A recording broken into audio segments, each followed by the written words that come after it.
안녕하세요. 올해 5학년이 되는 초등부 정하윤입니다.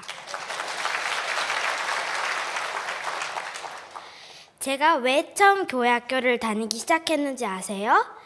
아주 어릴 때 저는 부모님과 떨어져 예배 보는 것이 무서워 부모님과 함께 어른 예배를 봤어요.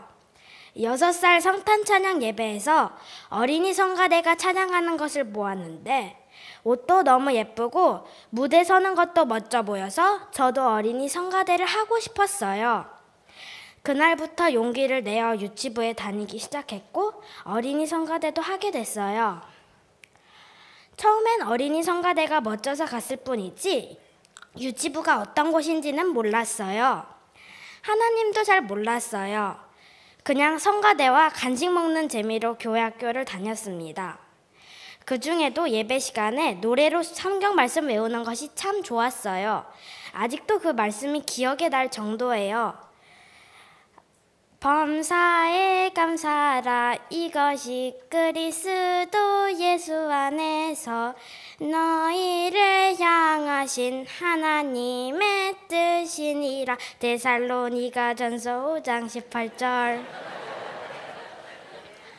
유치부 저희 반 선생님께서는 착하고 친절하셨어요. 선생님과 반 친구들이 함께 가래떡을 맛있게 먹었던 기억도 나요. 제가 선생님이었다면 저희들이 너무 말을 안 들어서 짜증이 났을 텐데 화를 안 내셨던 것 감사합니다. 초등부에 올라갔어요. 유치부 때보다 예배 말씀도 많이 길어지고 복잡해졌습니다. 하지만 1, 2, 3학년 담임선생님께서는 어려운 내용도 귀에 쏙쏙 박히게 쉽게 설명해 주셨습니다. 예를 들어 아브라함 얘기를 해주실 때 퀴즈도 내주시고 한 명 한 명에게 이야기 내용을 물어보시면서 그날 설교 말씀의 정확한 뜻을 이해할 수 있도록 도와주셨거든요. 유치원 때는 읽어도 무슨 말인지 이해하기 어려웠던 성경 말씀들이 선생님 말씀을 들으면서 이해할 수 있는 말들이 되었습니다. 그날 설교 말씀의 정확한 뜻을 이해할 수 있도록 도와주셨거든요. 덕분에 성경에 관심을 갖고 조금은 흥미롭게 읽을 수 있었습니다. 무엇보다 선생님은 저를 정말 사랑해 주셨습니다. 저는 그걸 느낄 수 있었어요. 선생님은 교회 학교에서 만날 때마다 저를 안아주시고 반갑게 인사해 주셨어요. 또 분반 공부 시간에 제 눈을 자주 바라봐 주셨는데 그런 선생님 눈을 보시면서 저에게 얼마나 많은 관심과 사랑을 주고 계신지 느낄 수 있었습니다. 4학년부터는 9시 예배를 드리게 되었어요. 8시에 일어나려니까 잠의 유혹 때문에 일어날 수가 없어서 항상 예배를 30분 늦게 갔어요. 선생님께서는 일찍 오라고 격려도 해주시고 재촉도 많이 해주셨어요. 특히 저는 분반 공부 시간에 했던 큐카드가 기억에 많이 남아요. 큐카드는 question card의 줄임말로 교회 학교 학습지에서 하는 거였어요. 예배 시간에 배웠던 내용을 복습할 수 있고 성경 공부도 더 탄탄히 할 수 있었어요. 특히 좋았던 것은 저희에게 초코파이 같은 맛있는 간식을 많이 주셨다는 거예요. 선생님의 따뜻한 마음 정말 감사합니다. 올해 새롭게 만나게 된 선생님은 성경 이야기를 선생님의 이야기에 빗대어서 말씀해 주셔서 말씀에 푹 빠질 수 있게 해주십니다. 옛날 선생님이 가르치시던 학생은 요리를 잘해서 빼빼로데이에는 바게트 빵에 초콜릿을 발라 빼빼로 모양으로 만들어서 반 모두가 함께 나눠 먹기도 했대요. 이 이야기를 들려주시면서 선생님께서는 사람은 누구나 저마다의 달란트가 있다고 하셨어요. 이런 실제 이야기에 빗대어 말씀해 주시니까 기억하기도 쉽고 이해하기도 쉬웠어요. 그리고 무엇보다 재미있었어요. 4학년의 시작은 제게 아주 의미 있던 시간이었어요. 정확히 언제쯤인지는 기억나지 않지만 제 마음에 하나님이 오셨던 것이 3학년에서 4학년으로 올라가던 그때쯤이었거든요. 그 전까지는 철학책으로 알던 것이 이제는 제가 겪는 일들에서 하나님이 제게 주시는 교훈을 생각하게 되었어요. 3년간 열심히 연습한 덕으로 수영대회에서 수상을 했을 때는 이때는 끊임없이 노력하면은 언젠가는 하나님께서 결실을 주신다는 것을 알았습니다. 반대로 학교에서 반대항 단체 줄넘기 대회를 할 때 저희 팀은 누구보다 열심히 연습을 했습니다. 그런데 꼴등을 했어요. 정말 속상했고 슬펐어요. 이때 저는 어떨 때는 노력을 하면 되는데 어떨 때는 아무리 열심히 해도 안 되는 것을 보며 세상이 참 미군 같다는 생각이 들었어요. 하지만 아직 알지 못하는 하나님의 미궁을 교회 학교 생활을 열심히 하다 보면 언젠가는 알 수 있게 될 거라고 생각합니다. 만약 제가 교회 학교를 다니기 시작하지 않았다면 제 마음에 하나님이 들어오실 수 있었을까요? 저는 안 그랬을 것 같다고 생각합니다. 제가 계속 어른 예배를 다녔으면 목사님 말씀도 이해하기 어려웠을 테고 기도도 너무 길어서 아마도 교회 다니는 것이 점점 실증이 났을 것 같습니다. 제가 계속 교회에 다녔던 것은 교회 학교 선생님들 덕분입니다. 저에게 하나님의 말씀을 이해하기 쉽고 재미있게 가르쳐 주셔서 감사합니다. 선생님들도 놀러 가고 싶으셨을 텐데 그것을 뒤로 미루고 저희를 사랑으로 가르쳐 주셔서 감사합니다. 말썽꾸러기 아이들에게도 화도 내지 않으시고 인내하며 가르쳐 주셔서 감사합니다. 교회 학교에 계시는 모든 선생님들, 저희들이 하나님을 잘 알고 교회에 다닐 수 있도록 전도해 주셔서 감사합니다. 하나님께서 선생님을 대견해하고 장하다고 하실 거예요. 그리고 축복해 주실 것을 믿어요. 앞으로도 저희를 계속 가르쳐 주세요. 감사하고 사랑합니다.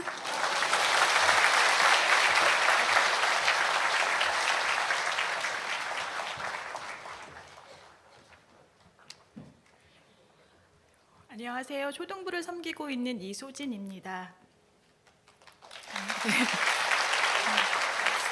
저는 초등부 아이들을 우리 교회와 나아가 한국교회의 부흥을 위한 믿음의 다음 세대로 성장시켜야겠다는 거룩한 부담감을 가지고 초등부 교사를 지원한 것이 결코 아니었습니다.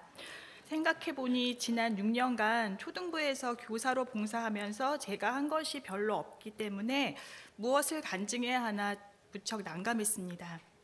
그러나 하나님께서 오늘 이 자리 저를 통해 여러분과 나누기 원하시는 것이 있다고 믿고 제 이야기를 통해 아이들을 위해 함께 봉사하고자 하는 마음을 한 분이라도 갖게 해주시기를 소망하며 부끄럽지만 교사로서 저의 이야기를 하고자 합니다. 2013년 11월 어느 주일로 기억됩니다. 담임 목사님께서 교회 공동체를 위한 헌신과 봉사에 대한 설교 말씀을 전해주셨습니다. 예배가 끝나고 당시 초등부 3학년이었던 둘째 아이를 데리러 갔다가 아이가 다짜고짜 풍선을 얻어야 하는데 꼭 엄마랑 같이 가야만 한다고 하는 것이었습니다. 딸아이의 풍선을 얻기 위해 마지못해 초등부 교사 신청서를 작성하게 된 것이 제가 교사로 봉사를 시작하게 된 계기였습니다. 교사 교육을 받고 처음 1년 동안은 실습 기간으로 20년 넘게 교사 생활을 하고 계신 선생님 반에서 보조 선생님으로 함께하며 어떻게 아이들을 양육해야 하는지 보고 배우게 되었습니다. 당시 순교자의 마음이 아니면 감당하기 힘든 5학년 남자아이들을 한 주도 빠짐없이 웃는 얼굴로 기쁘게 섬기시며 아이들을 가르치시고 또 먹이시고 아이들을 위해 기도하시는 선생님의 모습을 보며 때로는 인내하며 끝까지 기다려야 하는 것이 아이들을 가르치는 것보다 먼저임을 알게 되었고 내 마음이 결코 바닥까지 낮아지지 않으면 이 아이들을 사랑으로 섬길 수 없을 것 같아서 아이들을 사랑하시는 예수님의 마음으로 이 아이들을 위해 봉사할 수 있기를 기도했습니다. 한 해가 지나 새로운 반을 맡게 되면서 이왕 아이들을 위해 헌신하기로 결단한 이상 내게 맡겨진 모든 아이들이 다 구원의 확신을 갖게 해서 아이들이 바른 믿음과 신앙을 갖게 하고 저는 아이들의 기억 속에 오래 남는 선생님이 되어야겠다는 욕심 같은 것이 생기기 시작했습니다. 공과 시간에 한 말씀이라도 아이들의 머릿속에 더 넣어줘야 하고 가기 전에 마침 기도라도 하고 애들을 돌려보내야 하는데 아이들은 저의 이러한 마음을 전혀 알지 못하고 공과 시간에 서로 떠들기에 바빴고 또 아이들이 도망가지 못하도록 문고리를 잡고 기도를 한 적이 한두 번이 아니었습니다. 매주마다 공과 시간은 말 그대로 아이들과의 전쟁이었습니다. 어떻게 하면 아이들이 떠들지 않고 집중하여 말씀을 잘 듣게 할 수 있을까요? 간식으로 그들의 입을 막으려고 해보기도 했지만 별 효과가 없었습니다. 그러자 차츰 기쁨과 보람을 위해 하는 봉사가 매주마다 스트레스와 부담으로 여겨지기 시작하였습니다. 각각 다른 사람들의 일을 돌보아 주님의 기쁨을 충만하게 하라고 말씀하셨는데, 내가 맡고 있는 아이들을 돌보며 정작 기쁨이 없는데 이 일이 과연 하나님을 기쁘게 할 수 있을까 생각하다 보니 이러한 마음으로 계속 교사로 봉사를 해야 하는지 회의마저 들기 시작했습니다. 이 상황을 놓고 하나님께 어떻게 해야 할까요? 기도하는 가운데 주님께서는 내가 그렇게 아이들의 믿음을 위해서 뭔가 하려고 애쓰지 않아도 돼. 너도 아직 잘 지키지 못하는 말씀을 왜 아이들에게 가르치려고만 생각하니? 라고 말씀하시는 것 같았습니다. 제가 하나님을 기쁘시게 하기 위해 무언가를 해야만 하는 것이 아니라 내가 먼저 하나님의 사랑을 알고 받은 자로서 그 받은 사랑을 아이들에게 흘려보내는 것이 교사로서 제가 해야 할 일이라는 것을 깨닫게 해주셨습니다. 그 후로 주일 공과 시간에 아이들이 떠드는 것을 지켜보면서 여자아이들이고 남자아이들이고 상관없이 한 아이가 말을 시작함과 동시에 여기저기서 아이들이 끊임없이 말을 하는 이유가 아이들이 평소에 누군가 자신들의 이야기를 들어줄 사람이 간절히 필요하기 때문일 수도 있겠다는 생각이 들었고, 아이들의 이야기를 듣다 보니 그 아이들의 마음이 보이기 시작했습니다. 아이들이 직접적으로 이야기하지 않아도 그들이 생각 없이 떠드는 이야기를 통해 지금 그 아이의 관심사가 무엇인지, 또 어떤 어려움을 가지고 있는지 모두는 알 수 없으나 어느 정도는 알 수 있었고, 또 기도 제목을 물어보아도 잘 이야기하지 않은 아이들의 기도 제목을 알게 되어 중보 기도를 할 수 있게 되었습니다. 물론 아이들에게 말씀을 가르치는 것이 무엇보다 가장 중요합니다. 하지만 하나님은 제가 교사로서 지식으로 말씀 하나를 아이들에게 가르치는 것보다 먼저 사랑으로 그 아이들을 돌보시기를 원하시는 것 같았고, 아이들에게 사랑을 전하는 것이 제가 교사로서 부르심을 받은 합당한 일이라는 것을 깨닫게 해주셨습니다.